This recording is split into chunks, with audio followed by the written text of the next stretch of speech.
All right, welcome into OGP. Little pre-show get before we dive into the episode. Obviously, you can tell from the title, from the description, from some of the tags on this one that we're going to be talking a little bit about is the only topic of interest right now for the New York Football Giants, and that's Daniel Jones and where this contract is going to go. We'll dive in on the speculation around what's going to be asked for, what it means for the Giants if they go forward with a contract of that size. How does it impact other moves they make this offseason? If they don't want to go that direction, what is going to be coming down the pike? So we'll dive into all those things, getting our ducks in a row here a little bit as well in terms of stats, in terms of the draft that's coming up here. One of the things as well that we can talk about just before we dive fully in on this one, and welcome in Forever MYG. Yeah, man, we're going to talk about that here when we get into the full episode. The potential dollar amount. Now, and again, reported versus asked for, right? So we'll cover all that coming up here. But it's obviously been an alarming day the last 24 hours for the New York Football Giants and for the fan base relative to what felt like a somewhat comfortable scenario for Big Blue. We'll sort that out, right? We've been spending a lot of our time on Saquon Barkley, and we'll reiterate that here coming up shortly. But it is just, man, it's been interesting how quickly things have turned, and it does bring me back a little bit to where we were. So we'll think backwards about this. Where were we at the start of this past year? What changed over the course of this season for some fans and not for others? And then obviously the money and everything else. But just wanted to have a little bit of a looser thing here where we come in, welcome guys in like Dr. Pancake. God, I love that. Always love that handle. Good to see you in as well. And then we'll dive in. This will be out there on the regular podcast feed following the live broadcast. And then the other thing, we've seen some people go and check it out. Please feel free to do so. I'll confirm that it's inside of the description for all of our videos going forward.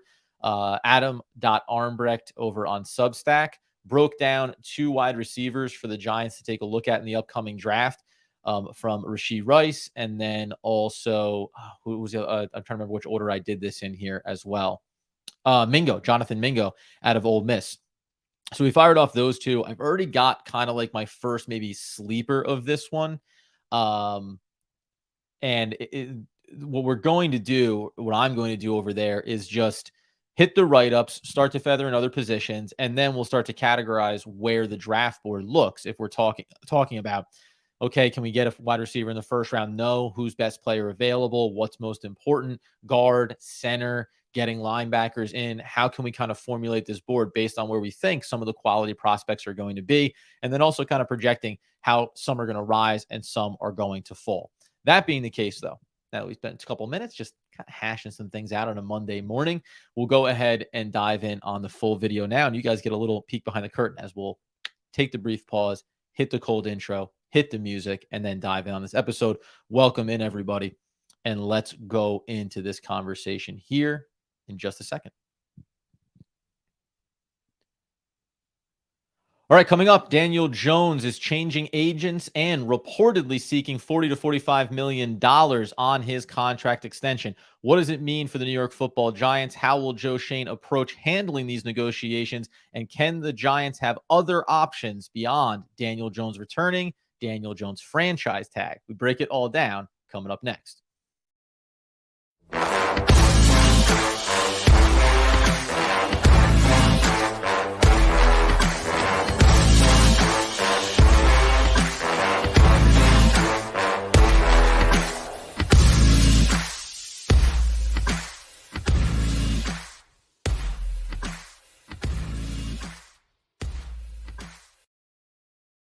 Yes, my friends, it's OGP, the One Giant podcast, where I am your host, Adam Armbrecht, also covering the Brooklyn Nets over on the Locked On Nets podcast with my boy, Doug Norrie.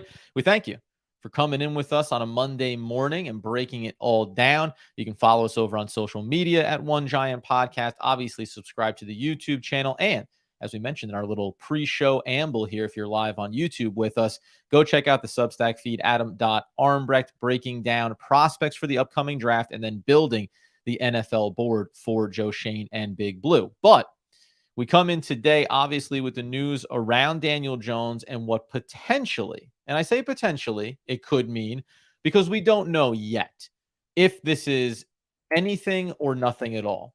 So on the one hand, we can take a look at this and read the tea leaves. And I do think that there are a couple of things, because the first thing that came up here is go back to the end of the season and think about when we said the two ways in which things were discussed when it came from ownership and management. So from Joe Schoen and even Brian Dable, and then from the players' side when it came from Daniel Jones and from Saquon Barkley.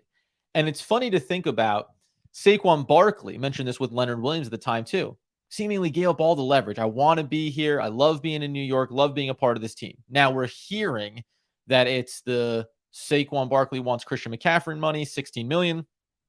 Giants had offered him 12 and a half around the deadline, and maybe they'll end up settling somewhere around 14. We can debate that maybe later this week about, is that the right value? Should the Giants be willing to go to that? Maybe it'll look starkly different going to that number if you're making a different decision around Daniel Jones, because at the end of the year, Joe Schoen said, and we talked about this, he kind of gave up the leverage going the other way. Yeah, Daniel Jones is going to be here. It's just a matter of getting it done. But Daniel Jones, on the other hand, said, really liked being here, love all the guys in the locker room. We'll see how it all plays out. It didn't sound like a guy who had basically been put through the ringer a little bit since being drafted, but came out the other side with a better GM and a better coaching staff and a much brighter future with the Giants, and thought, yeah, this is where I want to be. It came out more like a guy who, and rightfully so, sees where the market is, understands that, yes, he has been put through the ringer, and that this may be his only opportunity to cash in on his offseason and on what feels like this groundswell of support that's come for him from the fan base and in a lot of ways from ownership as well. So just to clarify, a lot of different people reported this, obviously, but I'll credit it to Jordan Renan, who said Giants QB Daniel Jones is in the process of making an agent change with a new contract and free agency on the horizon. He was being represented by CAA, and expectations are is he will be joining athletes first. Not sure if it will have much impact, but it's at least interesting. And then all the rumors and speculation have run wild with it. Now, along with that, it's come out 40 to 45 million is going to be the asking price that Daniel Jones' new agent will be going into the doors with here with the Giants. So here's my big thing when it comes to this conversation, and I'll dial it all the way back to the beginning of this year. Andy and I talked about Daniel Jones' expectations. What does he need to do? What does he need to show? And we'll touch on why this decision matters, not just relative to the cost, but also relative to where the franchise is. And we'll get into that a little bit later. But coming into the year, I said, I want to see growth. I want to see more consistency. Now, I also wanted to see better stats. And we can talk about the supporting cast, the offensive line play, all those different things. And that's fine. And another new system coming in. So I'm not even, the stats are the stats. Better running, stayed healthier, had one little small injury, but fought through it. Obviously hasn't really had a fumble problem in a couple of seasons, but that was still a narrative. So now you come out the other side of it. And this was the thing that I had an issue with. And I'm already seeing a lot of the conversation here in the chat around this money and 40, 45 million and what that looks like. So there's two things. The first thing is during the year, and I'm not saying anybody that's in here, but if you are, it's fine, by the way, to be someone who said Daniel Jones is the franchise quarterback. And at the time, my gripe was, if you are saying that Daniel Jones is the franchise quarterback, then you shouldn't be putting this cap or ceiling on what you're willing to pay him. Now, was 45 million on the table at that point? Not necessarily. It may not even be on the table now. But this idea that at that time, it was, yes, he's the franchise quarterback for 30 to 35 million, 35 at the most. There's other people that were saying, yeah, he should come back on a reasonable $20 to $25 million deal, 3-year deal, let the team, Everything was always through this prism of, oh, yeah, we want you to be here, but we also don't want to have to spend too much money on you. And whether or not I agree with the dollar amount, if you think that he is the franchise quarterback, then there really shouldn't be an issue with how much you're going to pay him. And the reason why I say that is if you go over and look at QB contracts right now, and these are going to fluctuate and change over the next couple of seasons, obviously.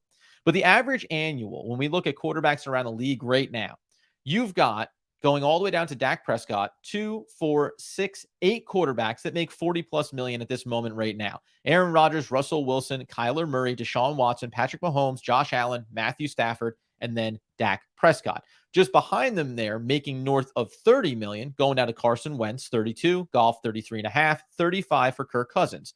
So now you're down to 11 players there. And if you even wanted to include, just to set the bar at 30 million, Matt Ryan, that makes 12 quarterbacks. Now, inside of that group, you can say Kyler Murray, that could be a real disaster. Feels like it is right now for Arizona. We know Carson Wentz has been constantly getting overpaid everywhere that he goes. And then you can think about that Kirk Cousins contract that once upon a time seemed like this insane overpay and everything else. Year by year, it's come down a little bit. I think most people would still say, should Kirk Cousins be in the top 10 of highest paid QBs, average annual salary? Most likely not, right? And that's highly predicated on the most important games, the playoff games, and being able to be a winner and a leader for that team when it comes to making deep playoff runs, something that Kirk Cousins has not been able to do. Now, that being the case, and that was a 1 year, he's on the 1 year deal going out the door here. 2024 is voidable for him. But that being the case, also in these upcoming next few seasons, whether this offseason when it comes to Lamar Jackson or a couple of other names. So Lamar Jackson, Trevor Lawrence, Joe Burrow, and you can also throw in Justin Herbert. 4 more quarterbacks here that in short order are going to be making 40 to 45 million, most likely 45 for 3 out of those 4 players is going to be the floor. When that money kicks in, now you're going to be sitting here talking about QBs, and Aaron Rodgers will fade off here over the next couple of years, and Russell Wilson still has a number of years to go. But that's going to end up putting Daniel Jones in 2 years from now. Say he signs a $40 million contract with the Giants. Over the next couple of seasons, he'll go from being the tied for 8th highest paid with Dak Prescott, and then it'll be the 9th, the 10th, the 11th, the 12th. And there'll be other guys that'll come up inside of this. Right now, it's hard to squint and see Trey Lance coming out the other side. He might not even be the starter anymore there. Justin Fields is being talked about being traded. Young quarterback, not necessarily. Mac Jones, what happens with him, right? A few years away from Kenny Pickett. My point being is that, like, this is a rolling tally that happens here. And in this moment, if you paid Daniel Jones $40 million, he was tied for the 8th highest paid quarterback salary average annual in the league. You'd say, that feels a bit high for me. But if all of a sudden you said that he was the 12th or 13th highest paid quarterback, would it still be a little bit high? Yeah, probably. But it wouldn't feel that unsettling. So there is that side to it where, like, the number sounds enormous, but relative to where the position is and relative to what's going to happen over the next few seasons, it actually isn't going to be that far off from where people were kind of talking about him. Well, he could be a fringe. Maybe you can squint and see him being a top 10 quarterback. He can definitely be a top 15 guy. And if you put the right pieces around him, the team can be successful. The issue that's coming up now for Giants fans is what it means for the team if you have to pay Daniel Jones 40 to 45 million right now. And understanding that the contract can be manipulated in any number of ways, which, think about this too. What if he says he wants 40 million? Let's just say not 45. Let's say 40. That's where the contract's going to settle. But what if the Giants are able to backload it? Let's say it's a 6-year deal and you put big money. It gets closer to 50 than 40 in the last 2 years of the deal. And you bring the first 2 years of the deal down closer to 35 and you put in some guaranteed money.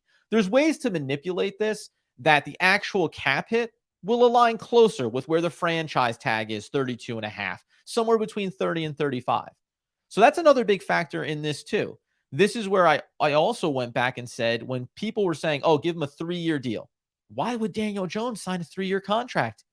He is looking for the big payday right now because of where the QB market is, the lack of free agent talent right now, viable free agent talent, you would think, and knowing that this may be the only big payday that he gets after making a decent chunk of change, being the 6th overall pick in the NFL draft. So he wants the longer-term deal. He wants the financial security out of this. So can you spread that out and have that conversation? Brief pause inside of this just to take a look over, as we're obviously over on YouTube. We appreciate everybody hopping in for this conversation. And I just wanted to touch on, I saw Todd saying, who do you want for the rest of the decade? Thomas or Jones? Pick one. I think that's probably a little bit that's probably narrowing the scope if you had to make that choice, though. Again, and this goes back to the conversation, I would always go with building the important positions. QB is one of them.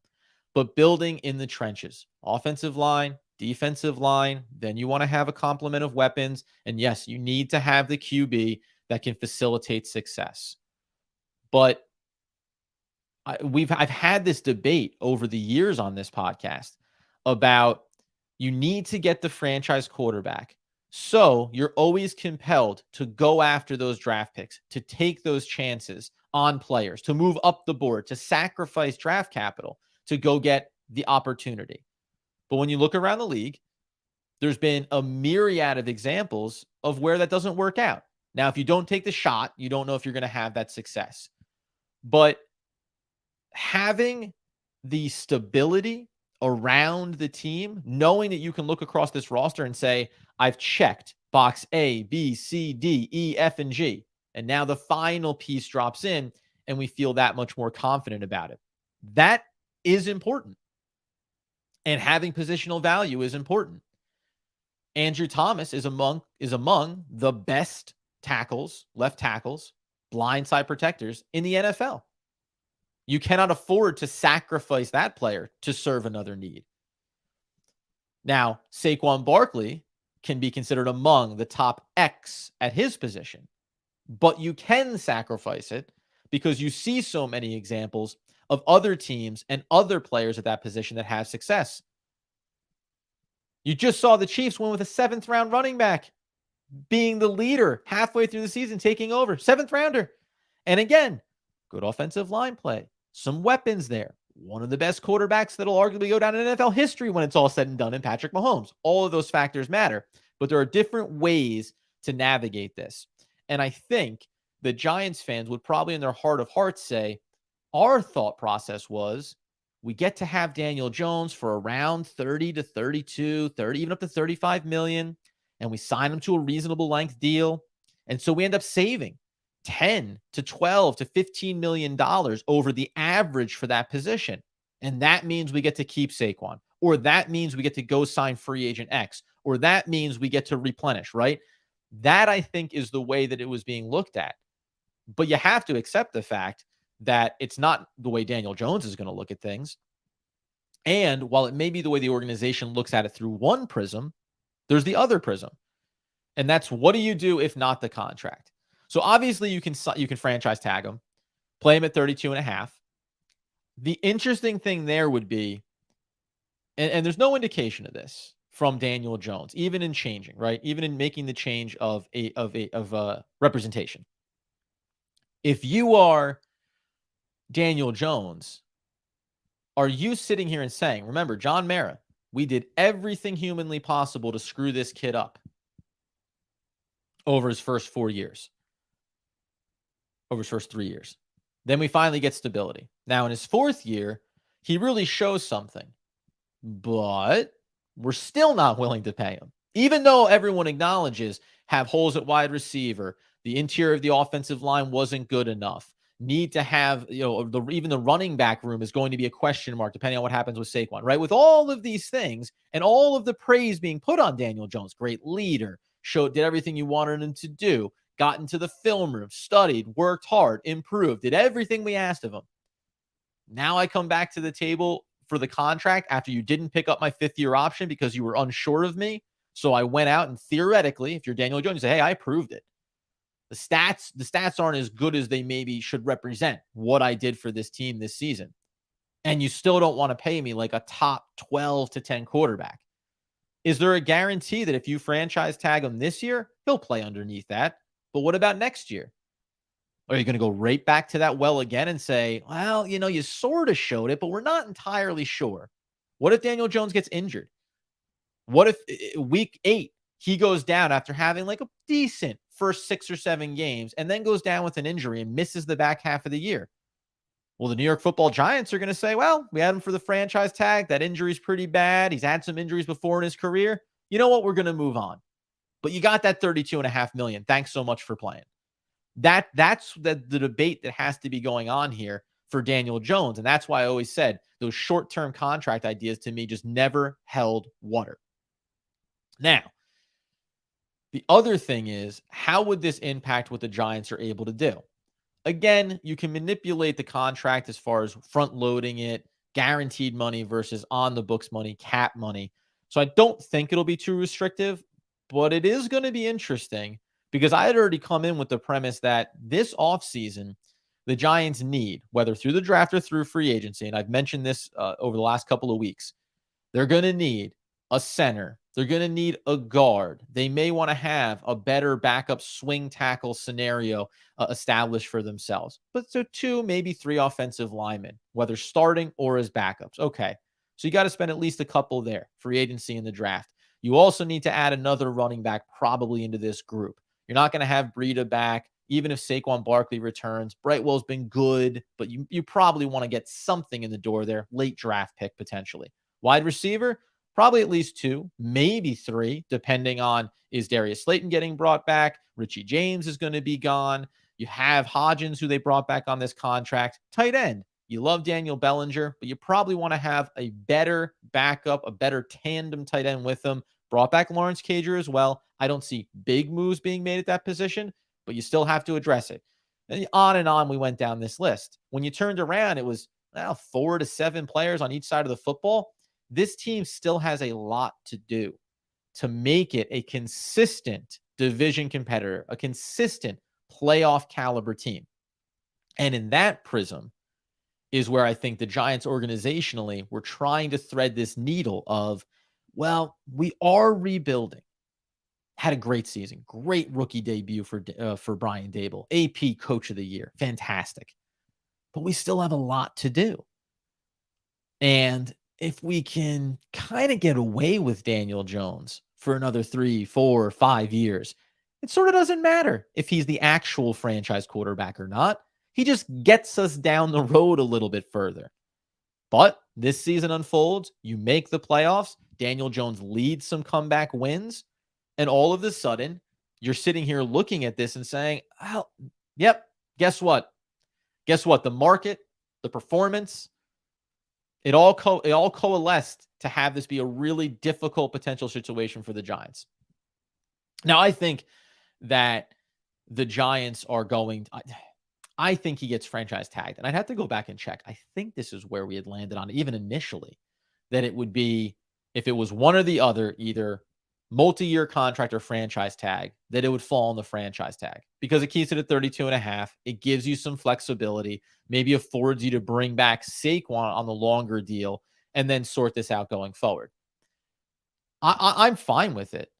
Now, some fans, they're saying, oh, do you just automatically let him walk potentially?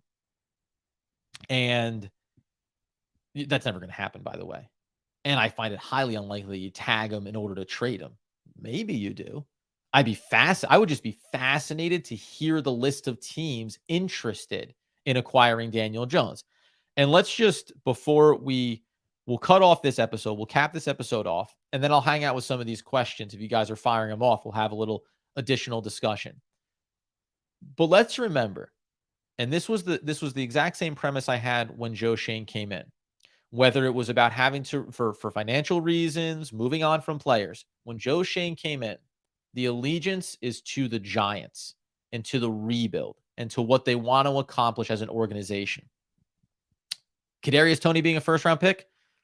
No, that's Gettleman's draft pick, not mine. I'm not beholden to that. I don't need that player to be here and to be successful in order for me to be successful. 3rd-round pick, 6th-round pick, see you later.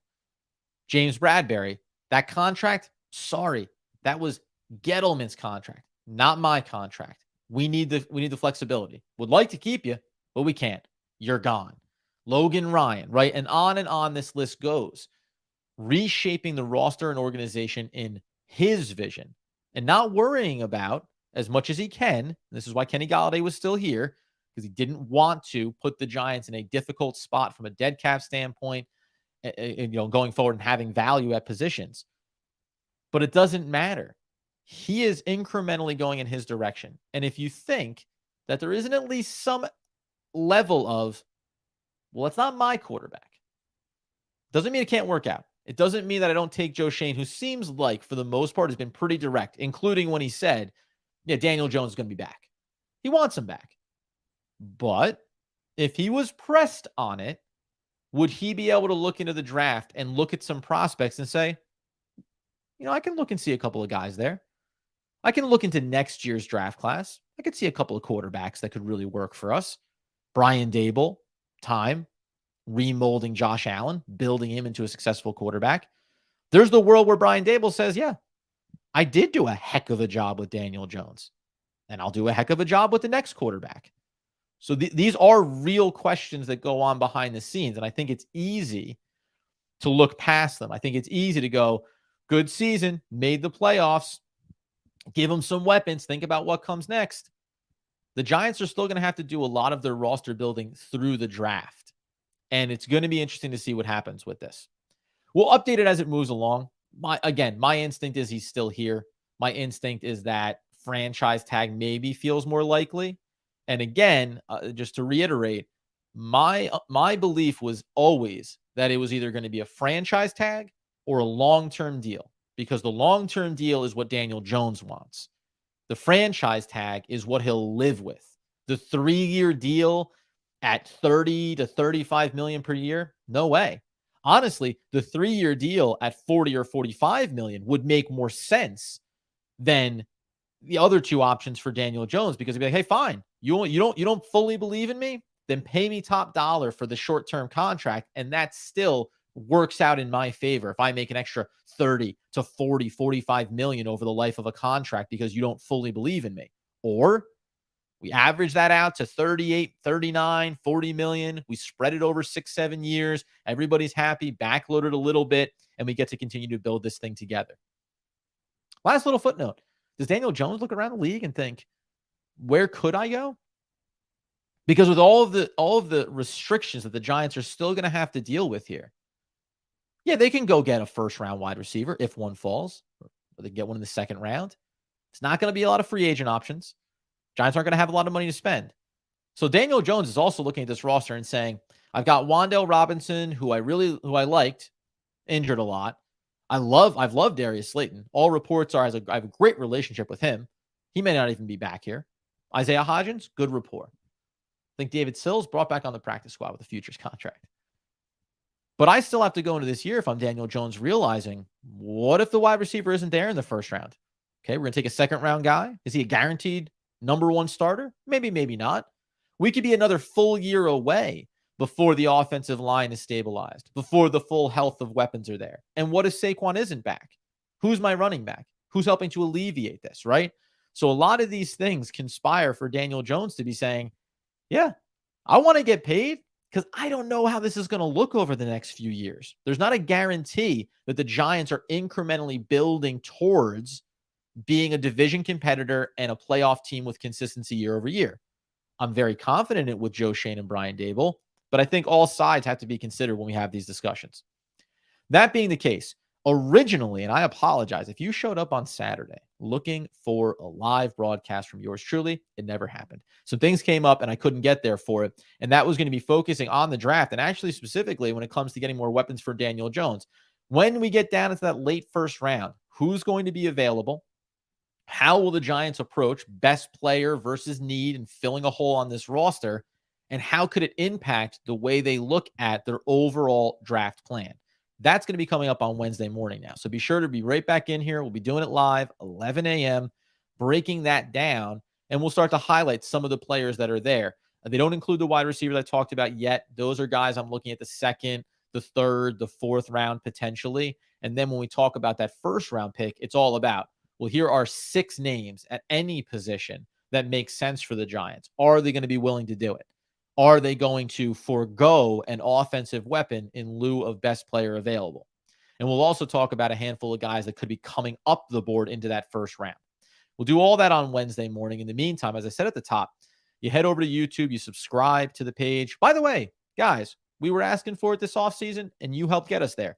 2,000 subscribers on YouTube. Could not be any more appreciative of all the support that we've gotten over the years of this podcast and growing it specifically on YouTube. So thank you very much. We greatly appreciate that. You can also subscribe on the podcast feed wherever you get those needs fulfilled. And go check out Substack, adam.armbrecht, breaking down wide receivers right now, getting into linebackers as well, and slowly starting to build out that draft board of prospects that we think fill the needs for the Giants throughout the draft.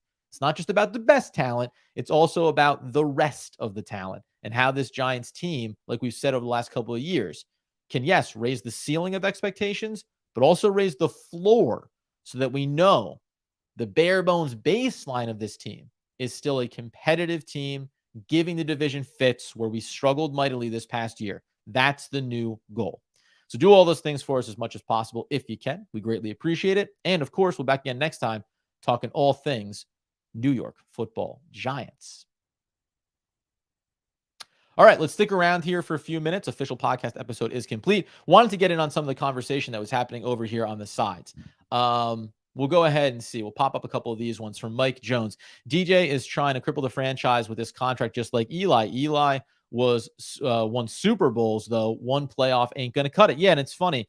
We'll probably talk about this comparison a little bit.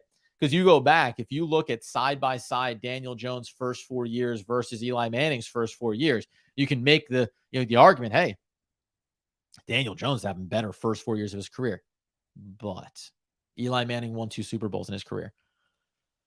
Eli Manning showed up in the biggest moments. And we remember, Eli Manning got paid because that's what happens. But to your point, Mike, that's what happens when you win at the highest possible level. And there is no way for a franchise or organization to say, well, we decided to go. You couldn't afford to do that.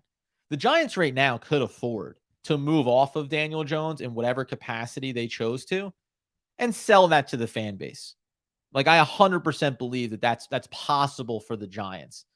They could sit here and say, we really appreciated it, but obviously in their turnover from the previous regime into our own and understanding where we are financially, where we are from a player standpoint, and needing to continue to rebuild this roster, the timelines just didn't match up.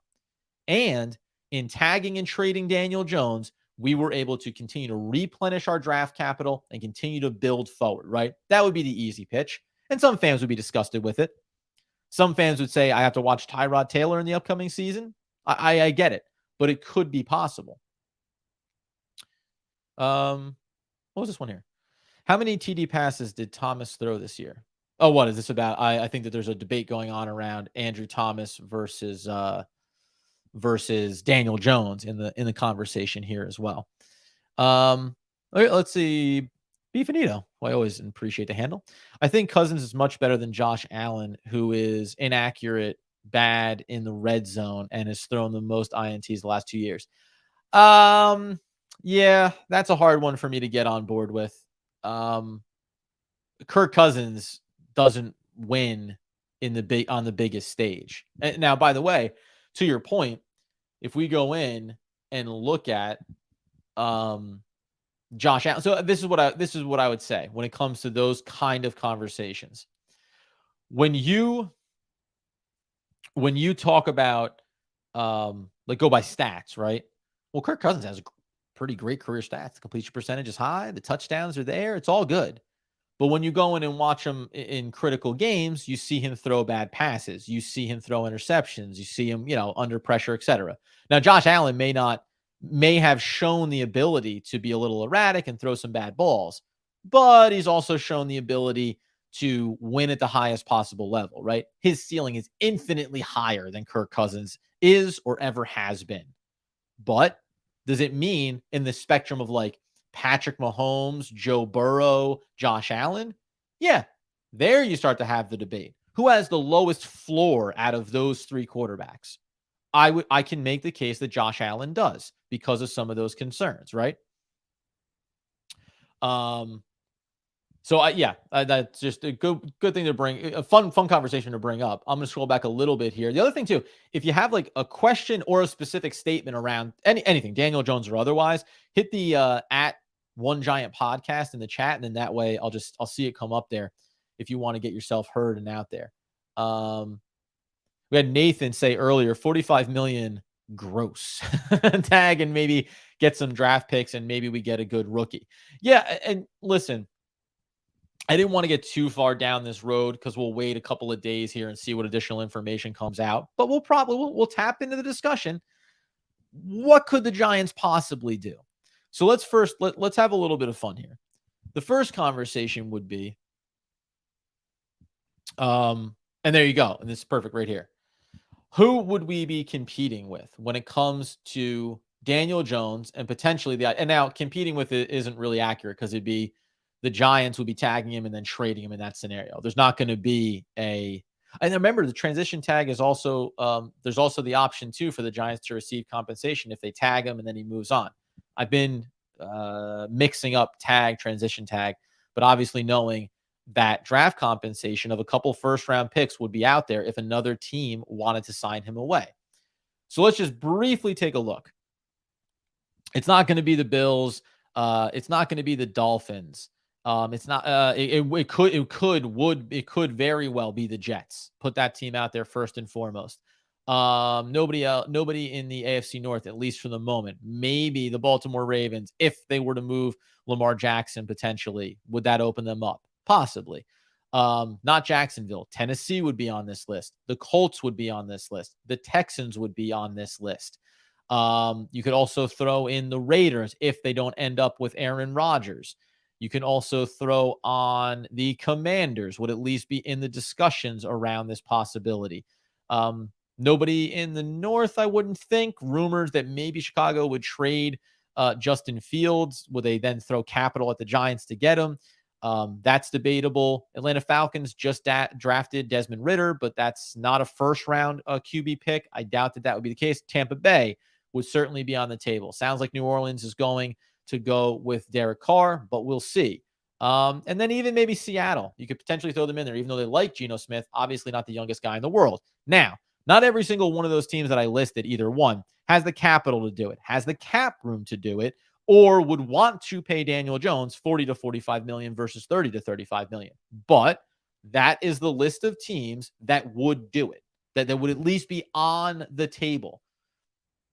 8 to 10 teams in the league that would at least explore the possibility of trading for or being willing to sign Daniel Jones. Yeah, I think that that's possible. Yeah, and again, Greeny, like you said it, like who's giving 25 million? Again, I'm going to come back to this, and I'm not knocking you, Greeny, for bringing it up. Who's even giving him 25 million? Like, just remember, we talk about the spectrum here. The guys behind the $30 million mark right now are Ryan Tannehill, Tom Brady, who's always kind of had, his contract has always been structured in a way that's team friendly. Baker Mayfield's only making 15. That's been traded, all that other stuff, whatever. Jameis Winston making 14. Marcus Mariota making 9. My point being is that, like, whatever you think about Daniel Jones, and then this is the great debate, and this is, again, why I keep coming back to. Here's my problem. And the last thing I'll say about Greeny, because I see you mentioning, there's a difference between known commodity versus unknown commodity. So we talked about the draft, right? A lot of these teams are set up to be in the draft to take a high draft player and to have them on a low contract. That matters. The other thing that matters here is twofold. One, where is our franchise and what are our goals? Do we want to be competitive right now in this moment, or are we looking to build up over 2, 3, 4 seasons? Those teams are more likely to want to go to the draft where the cost is low and the control is high. But teams that feel like they could be at least playoff competitive right now would look at Daniel Jones as being a viable option. They would look at Daniel Jones and say, well, we look at the Giants and know they had a myriad of holes. If we think we're 20, 25% better than the Giants from a roster construction standpoint right now, and we drop in Daniel Jones, we go from being an 8-win team to a 10-win team. We go from missing the playoffs to making the playoffs. And maybe hey, depending on who we match up with, we could beat a team in the playoffs, right? So those are the ways in which other teams will be willing to pay to get Daniel Jones. But the other part of this is where do we think the Giants stand on their timeline? I said it, in the full episode. It's where are the Giants on this timeline, because that matters here too. The funny thing is, like, I went back and said at the time, And one other thing I'll just note about teams that would be possibly interested, if we wanted to drill down, let's drill down a little bit harder. Okay, the Giants aren't going to trade him to the Commanders. So if he's tagged and traded, not going to happen. Now, if you tag him and allow other teams to negotiate with him, you'd have to accept the fact that it could be the Commanders. The Commanders, if they could get off of other money that's on their books, would certainly be willing to do that because they were an 8-1 team. He'd be better than any quarterback they've had over the last few years, and they would feel like they could be competitive. So that's a team that I think they would. And listen, you need a little bit of folly in some of these organizations. That's a team that would pay him, whatever. Say it's $40 million. I think that if we're talking about the Giants saying we would keep him out of the NFC if we're going to try to tag and trade him, the Raiders are a team that would pay for it because they have a high-profile number one wide receiver. They have talent on that roster. Yes, they went 6-11, but I think that they could maybe squint and see a younger quarterback, a better ceiling. If you're Josh McDaniels and you think that Derek Carr was the problem, then I do wonder, do you look at this as being a solution? I find it more likely that the Raiders would be a team that says we want the highest possible level of expectation in Aaron Rodgers, or we're going to go in a totally different direction with a younger quarterback. The Houston Texans is a fun one, even though they went 3-13-1. Again, can you build around this guy? Now, that would be the team where they look at the Giants and say, how much better are we than their roster? Or are we not better than their roster? So how much can we expect from Daniel Jones? That'd be a question. Colts, to me, are a really good team that you would think about, as would be the Titans. Because these are two teams, in spite of the 4-12-1 record, the Indianapolis Colts are they're a fairly well-constructed roster. They have a tremendous amount of talent on their team as it stands right now. Jonathan Taylor, Michael Pittman Jr., Alec Pierce just drafted this past year, right?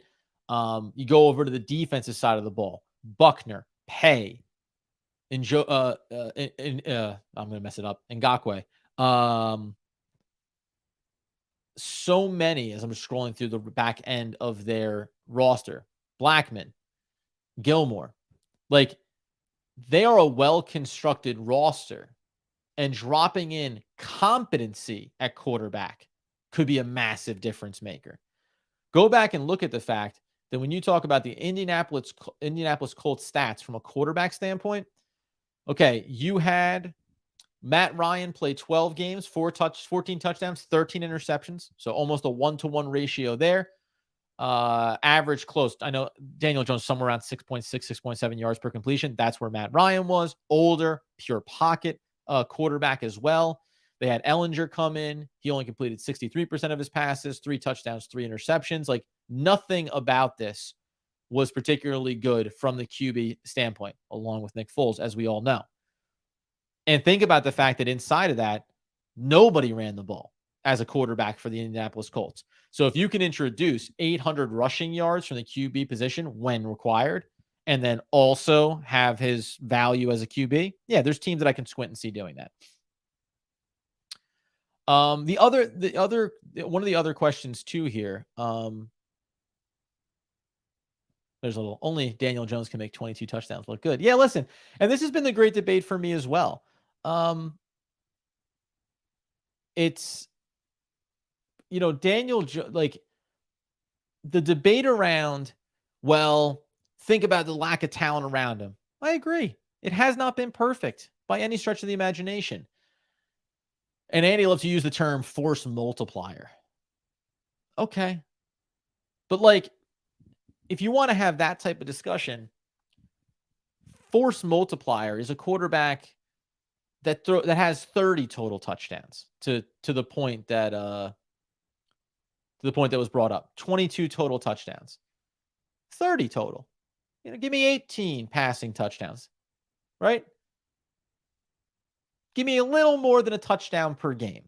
Even if you don't have a tremendous amount of talent, should still be feasible, right? And the offense struggled overall. There's little things like that.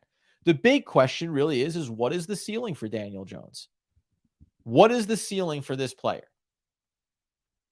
And the one thing that you can say when you go inside, and it was funny, by the way, let's do this one as well, because I remember doing this during the year. And this will be a nice kind of cap to this conversation around where Daniel Jones stands relative to this year and then overall. And what I mean by that is, if we go into the QBR for this season, Daniel Jones ended up sitting as the 6th highest QBR in the NFL at 60.8, virtually tied with Geno Smith, just ahead of Jacoby Brissett this year. Only 2 players were over 70. That's Patrick Mahomes and the guy that was being discussed as being less than Kirk Cousins. That'd be Josh Allen at 71.4. Kirk Cousins in this season, by the way, and this number matters a lot, and I remember where this was. He was the 23rd overall quarterback, according to QBR. So we can go ahead and squash if that ever was a conversation. It's not. He was terrible in the moments that mattered most. That's what that QBR represents. When it mattered most, he was awful. And he had the best wide receiver in the NFL. Okay, but that being the case, the 60.8 QBR, which was good for 6th in the league, and this may have moved a little bit over the last handful of weeks of the season. But let's go back to 2021, where that same 60.8 QBR would be right around that 9th, 10th almost. Somewhere in that range. He'd be in the Carson Wentz, Russell Wilson, Dak Prescott territory, 9 through 11 there. That'd basically be where he'd be sitting, 9 through 11 with those quarterbacks. Go back to 2020, and that QBR of 60.8, that would fall at 16th. Behind Matthew Stafford, Kyler Murray, Justin Herbert, Watson, Carr, Mayfield, Brady, Wilson, Jackson, Breeze, all these guys, right? Ryan Fitzpatrick had the big pop-off year. And so my point is just that this was an interesting year from an offensive standpoint, from a QB standpoint. This was a somewhat unique year. Go back even 1 year prior, he would have been 13th or virtually tied for 12th with Jimmy Garoppolo, just ahead of Kirk Cousins and Matt Ryan, and behind players like Carson Wentz, Derek Carr, Ryan Tannehill. Those numbers matter. Like, it matters when you're going to point to a QBR. You have to kind of expand it out a little bit and say, what is it relative to? So after you look at those, again, didn't make him a bad quarterback, but it kind of put him in that 10 to 15 range. That's where I think he truly is. And that's why I think this $40 to $45 million a year number is catching all the fans so off guard, because everyone wants him to be a middle of the road quarterback that if you surround him with enough talent, you can go do something significant in a deep playoff run almost in spite of him, which is such a bad way to be approaching, regardless of what he's capable of. It's just a bad way to be approaching it. Either be in on him or don't be in on him. Be searching for the franchise quarterback or think that you have the franchise quarterback. He should have had 30. He didn't see wide open receivers all year. By the way, I've gone back and said that Daniel Jones improved a lot of things this year relative to last year. I thought his route progressions in terms of working his way through his progressions and then working back to open receivers greatly improved this year from last year. We can talk about the drops, obviously, for wide receivers. There was a handful of key situations for those that could have changed not only the record for the team, but also the stat lines. Even in individual games, you could go in and look probably in half the games this year and say, boy, a couple of plays here, Daniel Jones could have gone from throwing for 205 to throwing for 255. Massive difference in the perception of how a game looks. The hard part for me with that is, like, drops do happen. And I think the easiest thing for people to do when it comes to evaluating quarterbacks on bad teams is to say, well, because of that lack of talent, all of these things would be exponentially better. I think they will be better. But one of the other conversations that doesn't happen, it started to happen a little bit, is just saying, and again, just to have a well-rounded perspective on Daniel Jones, if he starts to throw the ball more, as with any quarterback, even the best quarterbacks, it increases the chance for turnovers. It increases the chance for bad plays. So there is this push and pull of expectation based on what was asked of him this year and what he was able to accomplish, asking more of him and what will he accomplish. So the example here that I would use is like, let's go look at Daniel Jones' stats here briefly, and then we'll probably get out the door. Always good to have conversations like this, though. I'm having fun. I hope you are too. Daniel Jones had 472 passing attempts, 3,200 yards, averaged just 200 yards per game. And we know the 15 up, 5 down. So if you told me that he had a better number one wide receiver, and honestly, maybe Kirk Cousins is like a good comp here, just in terms of where stats can be. So if you give him a true number one wide receiver, could he be closer to this year where Kirk Cousins threw for 4,500 yards, 29 touchdowns, 14 interceptions? And again, that QBR of 49.9, which by the way, his QBR has basically gone down every year over the last 4 years. But,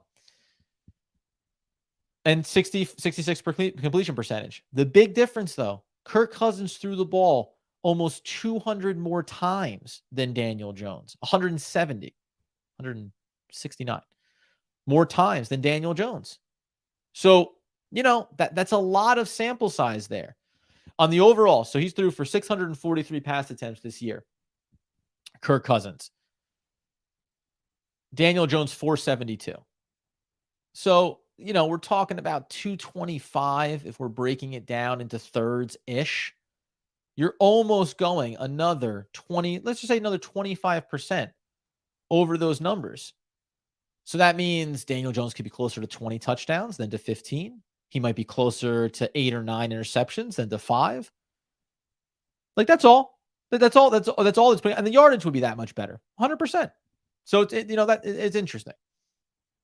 These are all things that I just find fascinating. I don't have this is not some conviction around what he is or is not, but it's just the reality. Like, and I think that idea of just add the weapons and it all works itself out. It can work itself out from a stat standpoint and maybe from a regular season standpoint, but it doesn't mean that it works it out in saying he is now your franchise quarterback and a guy that can be that big franchise quarterback. It just means that you improve the chances that your team can be successful. And that's what I think this ends up coming down to, right? And yeah, Thomas, 100%. The rushing touchdowns totally. And by the way, but again, so let's combine it in with this. I'm not saying he's going to throw for another 200 more pass attempts next year because Kirk Cousins doesn't have legs. So he can't use that weapon that Daniel Jones does. However, if you think that Daniel Jones with a better wide receiver group is going to throw the ball more and have more success through the air, it's going to alter what happens from a running standpoint. So again, go back into these numbers. Remember, Daniel Jones, if we just go ahead and look over his career now with good weapons, bad weapons, no weapons, etc. But if you go look at his numbers now, so he's thrown the ball last year in just 11 games because of injuries, only threw it 361. But the 2 years prior to that, his rookie season and his sophomore campaign, 459, 448. By the way, things I love about Daniel Jones, completion percentage has gone up every single year. The average yards per completion has basically stayed pat, 6.6 to 6.8 over his 4 seasons. Very consistent. Now, the difference that I would say here is sacked 44 times this year, by the way. On par with 2020, where he only played in 14 games, sacked 44 times. But here's the difference. He ran the ball 120 times this year. That is twice than any other year of his career. Last season, shortened by injury, 62. 2020, also missed a couple of games, 65. So the 708 rushing yards and 5.9 a clip and 7 touchdowns. Now, again, to be clear, I think the touchdown numbers can always be there for him from a running standpoint because you get into the red zone, you can do naked bootlegs, you can get him out in space, those things can break down, and he can go get those touchdowns. But, and so that still factors into the totality. But the more that he passes, he's not going to get 120 rushing attempts because it's just not going to be there. Now, in a world where you sign him back and you don't bring back Saquon Barkley and you get him some wide receiver weapons in the draft and you kind of focus on that piece and then say, hey, listen, we'll pick up a running back where we can. But this is going to be the total Daniel Jones show where you're going to run the ball 120 times. And when you go inside the Giants stats and you say Saquon Barkley, who ran the ball this past year almost 300 times. Well, guess what? We're never going to meet that number in totality of our running back room. So if you think about the fact that overall, by the way, I mean, Jones by a mile, the second highest rushing total in terms of attempts, right? But Breida 54, Gary Brightwell 31. Let's just cap it there. Don't worry about the little other numbers that are at the bottom there. So 300, 420, 500 rushing attempts over the course of this season. If Saquon Barkley is gone because you pay Daniel Jones, yes, you'll draft a running back. I wouldn't be shocked if either you have the tandem system and you balance those out a little bit, or you come right back to it and say, yeah, you're going to throw the ball more. You're going to run the ball more. You're going to be a lot of the totality of this offense. Side Guy Bry, also a fan of your handle. He can, if he has blocking, to give him time and throw a wide receiver, needs to get deep. Yeah. And again, these aren't things where this is not me with a conviction around one side of it or other.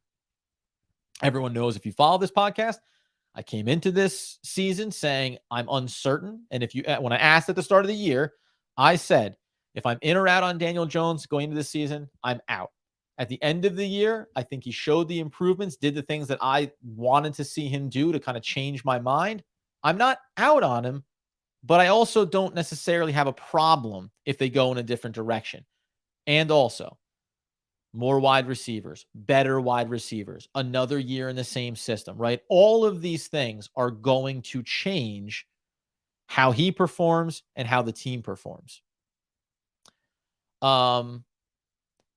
This one, this will be the last one we close out on. Don't need a Tom Brady or Patrick Mahomes to win a Super Bowl. We need to continue building at other positions around the QB on both sides of the ball. Super Bowl happens in a couple of years if you build it right.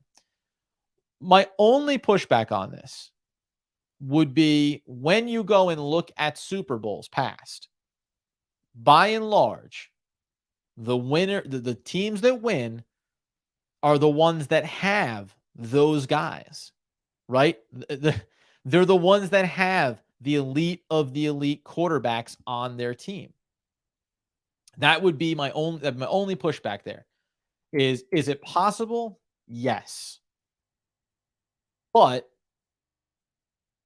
if you think about where the league has gone and how offense has gone and the way that they're opening it up more and more for the QB to have success, we're talking about going back in reverse order here. Mahomes, Stafford, Brady, Mahomes, Brady. You want to say outlier example, Nick Foles, Brady, Peyton Manning, Brady. I mean, obviously Brady. I'm going to just litter this list here. Russell Wilson, Joe Flacco. You can maybe put him into that category as being, not quite that guy. Eli Manning. Again, you can debate. I know that he's a Hall of Fame quarterback. I know that his overall career stats are okay, but I know that he was an elite playoff quarterback. Aaron Rodgers, Drew Brees, Ben Roethlisberger, Peyton Manning, Roethlisberger, Brady, Brad Johnson, 2002. So essentially, and let's include 2000 with Trent Dilfer and the Baltimore Ravens, from 2000 all the way through 2022, you can basically list 3 instances: Joe Flacco, Brad Johnson, Trent Dilfer, as very clear examples. And then you could, if you wanted to debate Eli Manning or a particular season, whether it was Tom Brady or in his career, as much as it was the defense and the totality of the team. If you look at it from that lens, is it possible? Yes. Is it likely? No. And 2 of those examples are 2000 and 2002. It's 2023. There's been 1 Joe Flacco over the last 20 years that you would consider not to be an elite quarterback or a top 3 or 3 in the league in the year that he won and win the Super Bowl. So is it possible? Yes. Is it likely? No. Mike Jones, if Saquon doesn't come back, does Jones get the wide open lanes that he did this year? Really good point as well, Mike. By the way, if you're going to have an image for YouTube, it should be Eli Manning. I love it. Yeah, that matter. This matters too. Another thing that gets glossed over. Yeah, he needs weapons. He did have one of the best this year in the backfield in Saquon Barkley. So what is lost if you don't bring back Saquon Barkley? And this is something that's being debated by the Giants as well.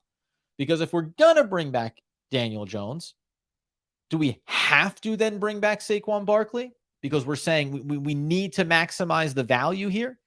And once we do that, like if you think about the idea of bringing back Jones and Saquon at whatever the number is, but the commitment would be that we believe we can win now. Because there's no reason to be paying a running back or be paying the quarterback that significant salary if you don't think you can win right now. And once you pay both of them, do you have enough ability to fill out the roster to be able to win right now? That I think is that to me, that is the debate here. It's we want to be competitive? Do we want to be fun? Or are we thinking about the slightly longer term view here? Because status quo, Saquon Barkley, Daniel Jones, add talent in the draft. This is a team that's competing to make the playoffs over the next 2, 3, and 4 years. And then you see what happens and it gets better, right? And it builds from there. And you get some money off the books with Kenny Golladay, Leonard Williams, whether he's here, restructured, stays, and then moves on, whatever. There's money to move around, right? Okay. Or are you saying that even though the run has been bad, and I'll loop it back into Joe Schoen, wasn't my draft, wasn't my regime. This is my regime. And the first year of my regime was making the playoffs. But if I then say that the next 2 years are going to be close to, but missing the playoffs because we are continuing to build this roster out, so be it. Because I'm taking the big picture view. And that's, I think, a big part of this as well. You could bring back Jones, bring back Barkley, draft a wide receiver, add a couple other key pieces, and be a competitive team. And that may be enough for a franchise that has said, we have been so bad the last handful of years. We were such a mess. I would take just competing. I would take just being a team that was competing for the division some years and trying to make the wild card and maybe winning a game or two. That's enough. And we'll worry about the long term later. But if I was to look at Joe Schoen, I would think that he's doing the both and, because that's what he said. We want to compete now. We want to build our team now, but we don't want to hamstring ourselves going forward. It's a fascinating conversation. Like it really is. It's a fascinating conversation. That being the case, my friends, thank you. This was a lot of fun. This will go up in some form or fashion as a podcast episode, maybe get broken up. Maybe I'll chop out some of the nonsense in between and get it up there though. So if you missed any of it, go check it out. Thank you. Thank you for being in on the live here. We've been doing like one episode a week, essentially. This week, we're going to get back up to 2 episodes a week. Again, get over to the Substack. I'm just highlighting guys that I like. And then we'll fill out the draft board. Some guys are going to fall off my list there. They're going to rotate through. But it's a lot of fun just to slowly kind of build what we think this team can accomplish when it comes specifically to the draft. I'm interested about what happens in free agency, but Daniel Jones, Saquon Barkley, Kenny Golladay, Leonard Williams, these things matter in a big way to what's going to happen in that portion of the offseason. So it's a little bit easier to cast your mind towards the draft and say, let's talk about prospects. We know where the Giants are drafting. We know the positions of need. Let's go ahead and try to build towards that. So go check that out over on Substack. Get the podcast feed, support the show. Really appreciate it. It's been, it was an awesome season. It's been a great start to the off season. We're going to keep doing it. Thank you, Sci Guy Brian, man. Thanks for being a part of it. Again, really want this, as we've always said, want this podcast to be a fan base outlet as much as anything, even when fans are vehemently disagreeing with me and, and putting me in the corner and saying I couldn't be any more wrong. That's all right. That's the part of being a fan of this team, being a fan of this franchise, and wanting them ultimately, as we all agree, to be successful. So go check it all out, man. Thanks so much for being in on this one. And we'll be back again Wednesday morning as we'll take a look at the draft, the first round, and how the way it unfolds ahead of the Giants could impact the overall draft plan for Joe Schoen. And as right there, host of horror would want you to know, as always, let's go Big Blue.